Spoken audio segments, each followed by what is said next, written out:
Et bonjour, mais voilà à nouveau avec les petites interviews de Yes to Life.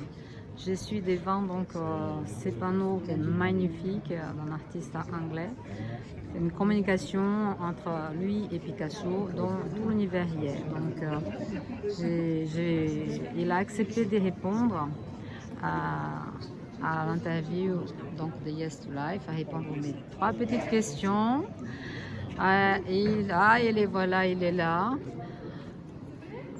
Voilà, je vous présente donc PETE CODLING, qui est juste là. Il parle un mot en français. Welcome to the Grand Palais. Voilà, donc je suis toujours au Grand Palais pour les derniers jours d'exposition d'art capital 2024 et j'ai la chance d'être avec PETE CODLING qui a fait donc ces magnifiques panneaux. Et il va donc vous expliquer un petit peu plus parce qu'il est bien placé là et j'ai la chance de la voir. Donc il va parler déjà un petit peu de lui et de son œuvre. Pete, can you talk a little bit about this magnificent work and about your work, please? My name is Pete Codling. I'm from Portsmouth in England. I've brought the kinship drawing to Paris to continue my conversations with Picasso. The original Guernica painting was exhibited only a stone's throw away at 1937 for the World Art Fair. So it's been wonderful to bring back this contemporary version for a continued conversation with Picasso. You can see the obvious references both in the size and in the content of some of the iconic imagery from the original. But I've also created new characters like this one. The Emperor is also to be found in Picasso's Massacre of Korea. But then you have new characters like the tin soldiers and the skull tank. You have the sunflowers. You have a reinvention of Picasso's bull in the original painting, but now as a minotaur, but also as a warrior, caring for the PETE construction here. With Picasso had a conversation with Michelangelo. So this PETE composition is reinvented again. Fantastic. As another contemporary child. We have the head of the soldier from the original, but in this one, the soldier's sword is just a wooden toy. And sadly, next to this, we have a new contemporary iconic image of the young boy Alan Kurdai from Syria, who was washed up on the beach in Bodrum. You have this architectural chaos here of a war zone. We are all familiar from the television. It could be any city, unfortunately, now. But all of the symbolism is here, all of the religions and faiths are represented. But we also have the innocence of a child's home. And remembering when we see this chaos and destruction, it's always somebody's home, always somebody's place of safety. And here we have the child's hand casting down the Lego bricks. Who will rebuild this tragedy in the end?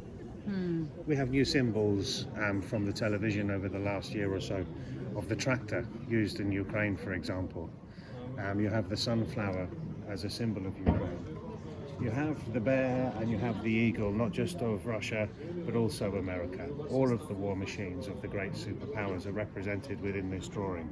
There's no one specific enemy, there's just the war machine that this piece is trying to explore through various characters and throughout the composition.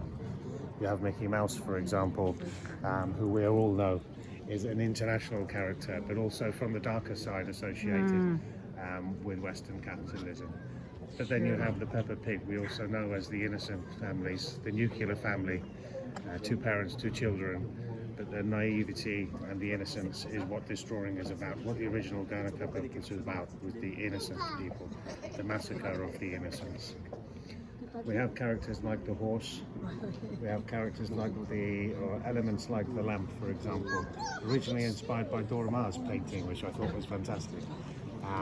But here we've swapped the light bulb over for the internet symbol, international again. I see it. And as we move across the drawing, Picasso's lamp is swapped for a mobile phone and a digital candle, obviously referencing the Amnesty International. Something, again, these are things that Picasso wouldn't have had as an image, as an icon of his time. These are of my time, and we have to make art of our time.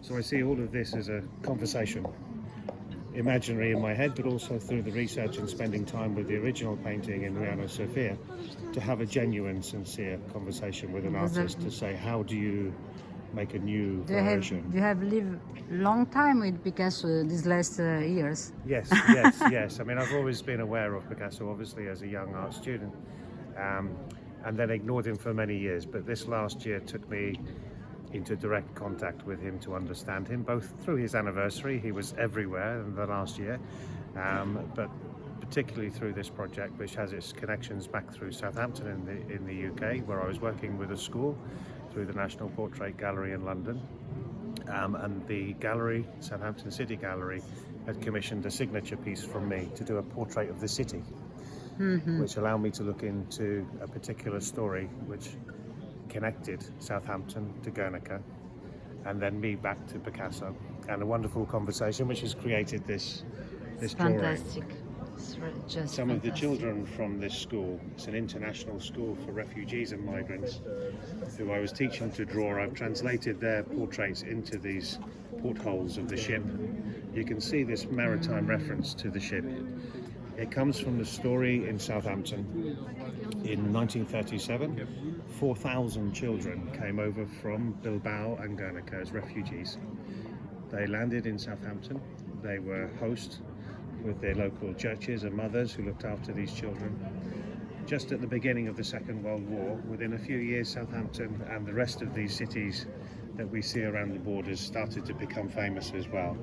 So from Guernica, spelt in the original Basque, you got London, Hull, Ordos or Blaine. You also have Tokyo, Kabul, Coventry, Belgrade, Basra. We've now become a geography lesson through tragedy. We only know where these cities are because we hear of them on the news, unfortunately, and the destruction of them. It's the worst kind of geography lesson to be having. And of course, when we see these people represented here in the migrants in the sea, in the boats, the small boats, which also become a chain link, an anchor that take you to the bottom of the sea, represented across all of the faiths and cultures, we can find ourselves in this position very quickly, very easily. And this is one of the problems of contemporary society, where we think we are all immune, but actually this could be us. And how fragile our lifestyle is. Our culture can be destroyed, our homes removed, and we can find ourselves as migrants. Here we have a new character, again somebody that we would, perhaps Picasso would have the ball for him. He was a negative character. This one, this great pig, as it were, for me is the nationalist. We have icons like the little moustache, the business tie, the big gold watch, you know, the passport, the nationalism of country. But then we also have the United Nations here, the soldiers, the double-headed soldiers who don't know which way to work. And we think, oh, surely the United Nations can solve this problem. And it talks and talks and nothing happens, or it gets vetoed by the very people we're perhaps trying to stop. You have obviously this iconic image here from the Guernica. Everyone would recognize this.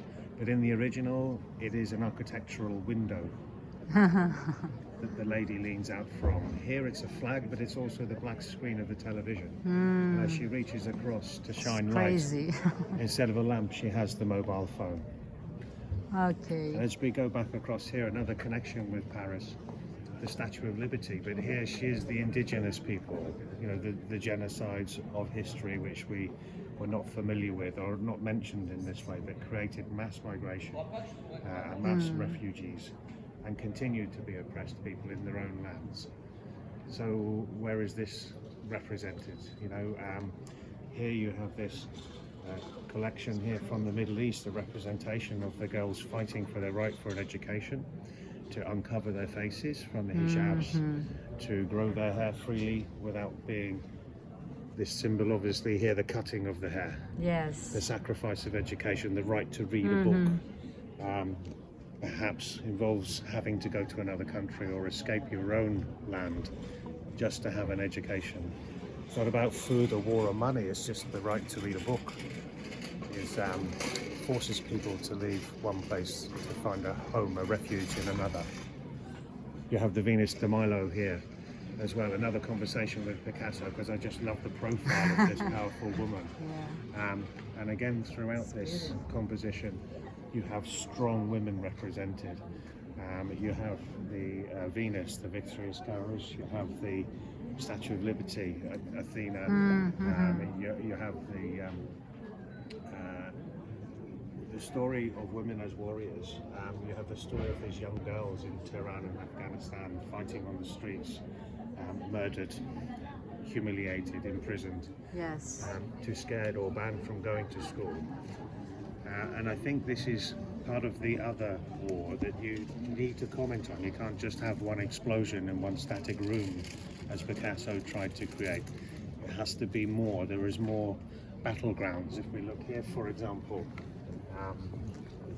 in this sea of chaos that the ship is going through, you also have the war on plastics and pollution. These are future battlefields. These are future destruction of our environment for the children. And again, it's the innocents who will be picking up and have the consequences of this pollution. Wow. Thank you very much for. It's so beautiful. I would love the opportunity to show you the maquette and the small library of my conversation with Picasso. A conversation in my head, but in my sketchbook as well, where the origins of this composition have come from. So perhaps we can have a look. Okay, I follow you.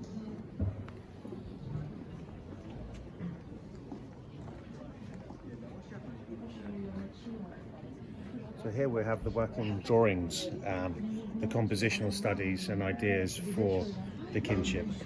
But this miniature museum in a cabinet box, it opens to reveal. This is the maquette. So this is the maquette and sketchbooks for Coming the the kinship. secrets. A museum in its own right, where you can see the development of my ideas from the chain link through the migrant ships, from the migrant boats from the Channel across the Mediterranean. You can see how I've tried to develop the original composition of Guernica into a ship, the ship that took the children from Guernica, from Bilbao to Southampton in 1937, that started this connection back to the city of Southampton, where I've tried to suggest a ship, where I've tried to make the funnel of the ship into the lamp from the original composition, how I've created my own icons like the skull tank, for example, but also included sketches of the young boy, the iconic image of the young boy, Alan Kurdi from Syria, and how we have common imagery of hands and what's held in the hands, a symbolism of freedom, of resistance. But you also have characters like the animals, the national animals, which we can use as storytelling in the same way that Picasso used the bull and the horse. We have many more animals, some of them cartoon, like Mickey Mouse, some of them more serious, like the bear and the eagle, for example, who don't just represent Russia and America, but also all of the other countries that use this overwhelming power and predatory power upon other communities, other civilizations and cultures, other countries and borders. The color version that you see above helps to emphasize some of these characters and stories, particularly the red ship funnels where the girls' heads are only visible through. But it illustrates, obviously, from the charcoal, the distinction of color, perhaps illustrates more strongly that. And just even where you look having fun in terms of the color of the eyes and things like that, that you can't translate into the charcoal drawing. But here you can emphasize the color of skin, you can emphasize the teardrops, you can emphasize the color of water and the plastics, the golden mermaid fish or the sirens. You can pick out elements like the poppies or the blue flies. You can pick out this iconic image of Alan Kurdi, but you can also pick out the various religions within the buildings and the catastrophe of destruction here. Everything from the Orthodox to the Catholics to the churches of and temples that we would all recognise across any city, any international city now. We also have new icons. I was talking to somebody yesterday about when we were children and we played war, and you would have a tank and an aeroplane and maybe a battleship. And then last year we suddenly have the red tractor Yes. that we saw on the television of the Ukrainian farmers taking these tanks. Is it medium? Yeah, and of course we have the red poppy fields, but we also have the yellow sunflower, the sunflower being a symbol of Ukraine. Yes. But also that lovely way it moves its head around and follows the sun, I thought was a perfect way to shine light into the darkness of this machine. You see, even on the gun sights, you have a McDonald's symbol here. Yes. But you also have this character from The Wizard of Oz, almost the tin soldier, with no heart and no brain, just busy following his orders. The names that go around here, there's I think 57 names that go around in the final drawing. Unfortunately, you just run out of room for the name of every city.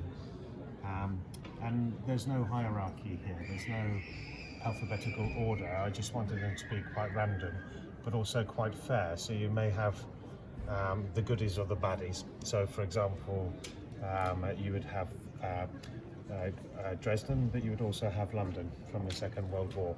Because ultimately, Guernica and the kinship is looking at the innocent consequences, Yes, the innocent people caught up, regardless of the religion, the faith, the military side or the political side of the war. This has always been about a conversation of the innocents, which goes back to biblical stories of the massacre of the innocents. I know we're not allowed to mention that at Christmas time. We just talk about the new baby. But of course the massacre of innocents has gone throughout history. Yes. It goes back to ancient times when one community goes against another, one family goes against another. And this is also picked up in things like the Russian dolls, for example, which a simple symbolism until you explore the metaphor slightly more. And you throw one bomb, you create a bomb through ancestors. You create a battle, you create a response and a consequence. You can't just kill one person and expect everyone Like to the accept butterfly? it. You make a butterfly effect. And that's why I think it works particularly well in here as a symbol. Not necessarily anti-Russia in that sense, but it's a more global symbol of the consequences of war. Of course. You create generation of problems. You destroy one city, in that city you will have international response. Absolutely. As we have at the moment in the turmoil of history we are currently in, where we get confused almost as to who's the good and who's the bad. The twists in the plots and the stories, the new information and the propaganda battles, which we are all subjected to at the moment from every corner of the world. Absolutely. But ultimately, where art is most powerful and where Picasso's Guernica was most powerful and successful and iconic, is because it's dealing with the individual human being, the innocent people, the consequences of war, as opposed to polarized view of who is right and who is wrong, because we have no position in that. We can't change. If you are lucky to have a democracy, and there's various levels of democracy or ideas of democracy, and some people get bombed for democracy, democratic values. So it becomes a complex thing where art can sit and invite you to the conversation and allows you room. It doesn't say this is what you must think. The kinship is about everyone, and it hopefully has a space for everyone for conversation and understanding. And as Picasso said of his Guernica, this is not wallpaper. This is a weapon for the artist. This is a weapon we have. It won't kill you to sit down and have a conversation and to draw pictures and express our views. Yes, thank you very much to invite us to enter in this conversation is just fantastic. And it's perfect because the questions where I'd like to ask to you, it's a little bit about that, the whole, because it's so, it's a whole where I see in your work, it's the world is in your work. It's fantastic. Thank you very much for that. Merci beaucoup. But I have a question to ask to you about life, because we have everything, it's in your work, it's in your life. Are you part of people say yes to life? Well, how you say yes to life in this very disturbing world where we live now? Obviously, life is precious and it's incredibly fragile. We do not know how long we have on this planet, on this mortal coil. We can only, as artists, try to explore the concepts. We can try to share through our knowledge and through our culture, through visual culture, a joy for life, an interest to explore the meanings and the philosophies behind it. Ultimately, I guess as an artist, yes to life for me means to create one piece, perhaps just one piece, that becomes a time machine that allows me to live a little bit longer, to be talking about an artwork in 100 years' time, as Picasso created. Obviously, to transcend time, which is what good art does. That's why we have museums and wonderful collections. Paris is full of transcendent artworks. And for me to make an artwork would be a goal in my life. Yes. So yes to life, and I would like some more. But you answered two questions in one, because the new questions what's you think a piece of art can elevate our conscience? Yes, I think we all look for some quality time within our life to be present, to be in the moment. We are surrounded by visual clutter, by litter and rubbish, photography, moving image, fashion, graphics. We are saturated by man-made imagery. There is nothing more beautiful than to go to the woods or to go into a landscape, a natural landscape. But while we live within a city and we are surrounded by man-made graphics and imagery, as an artist, to create one image that becomes memorable, that cuts through. We see a million images in one day. If you remember this artwork, if you remember one small element of the artwork, then the artist has been successful.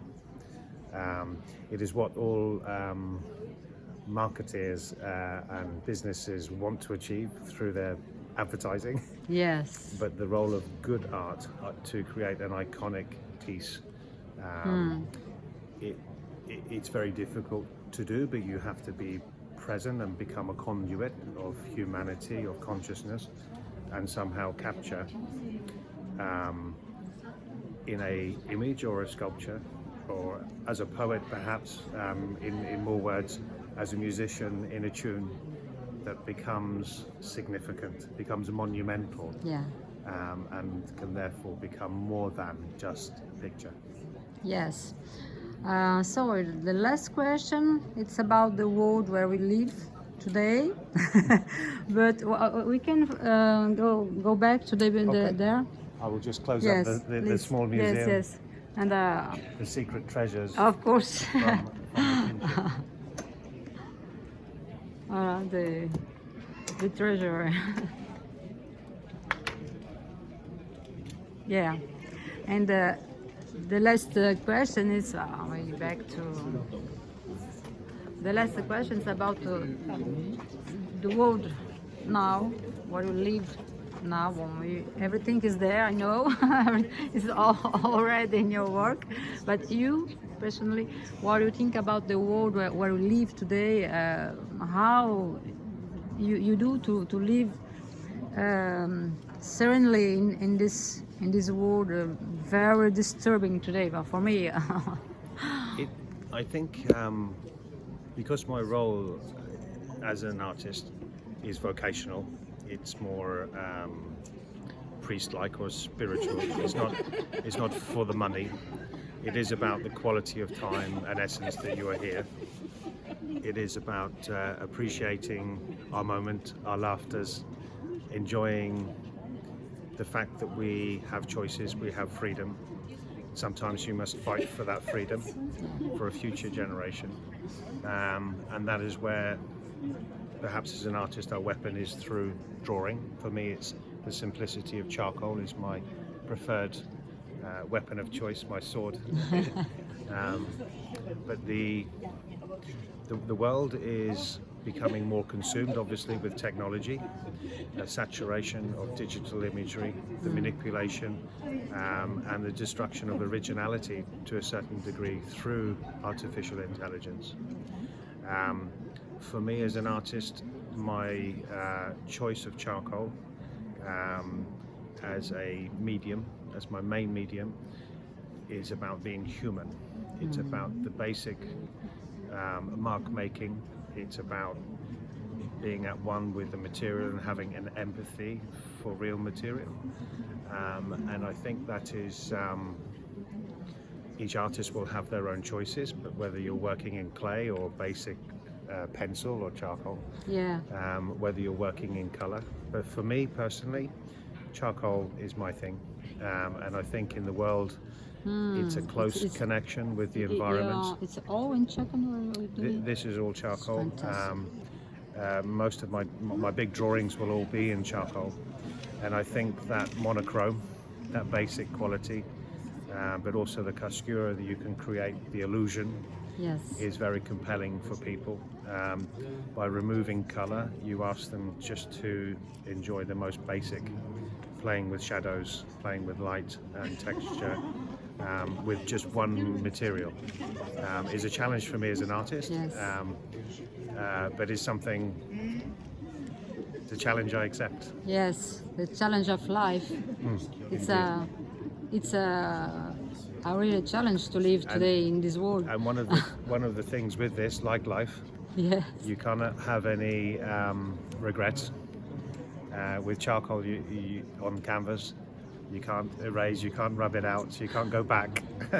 You have to make good and adapt the composition and live in the moment when you are drawing, and trust your instinct and your ability to create something, and to be in tune with your materials, which is where I think good art and mastery of your materials, the confidence comes through from that.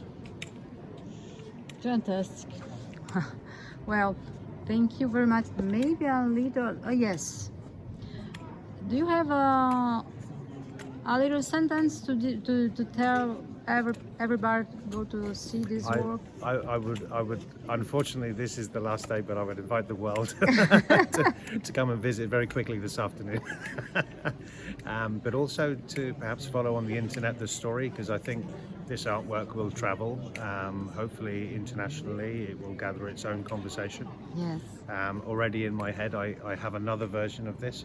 Unfortunately, the saddest thing about this drawing and the Guernica inspiration is that every year we will need another one. Guernica has been reinvented many times by artists since 1937, in the same way that Picasso was influenced by previous massacres of the innocent paintings throughout art history. Artists do have the opportunity to explore and express these things. I think we also have a responsibility as artists to do so.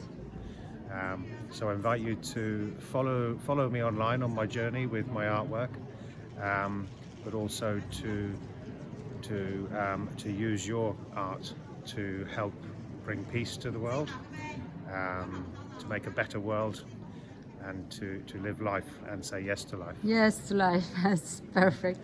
Thank you very much. I'm really very happy to listen to you. It's fantastic. Thank you very much. And so, thank you. I back to French. I back to French. So. Aussi, aussi, je suis désolé pour ne parler en français. Ah, il parle en français. Il m'avait beaucoup. promis de dire une petite phrase en français, donc il l'a dit, c'est super. Voilà, merci beaucoup, Pete. Et voilà, donc c'est le dernier jour.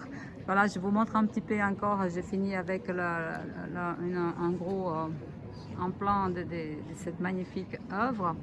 Et je vous remercie de regarder. N'hésitez pas à commenter. Bon, c'est en anglais, mais il faut aller chercher plus loin. C'est vraiment fantastique. Et je vous dis donc le dernier jour au Grand Palais et peut-être la dernière interview du jour. Et je vous dis à bientôt pour la prochaine vidéo. Ah, et voilà, on a... Voilà, on y va de Kinship. Voilà. Do you have something with your address, your website? Can I... Voilà, comme ça je vais filmer. Je vais mettre direct là, voilà, pour ceux qui veulent aller savoir plus. Voilà, c'est parfait. Il y a tout ce qu'il faut. Voilà, comme ça vous allez voir directement et découvrir cette œuvre magnifique de PETE CODLING. Thank you very much, Pete. Yes to life.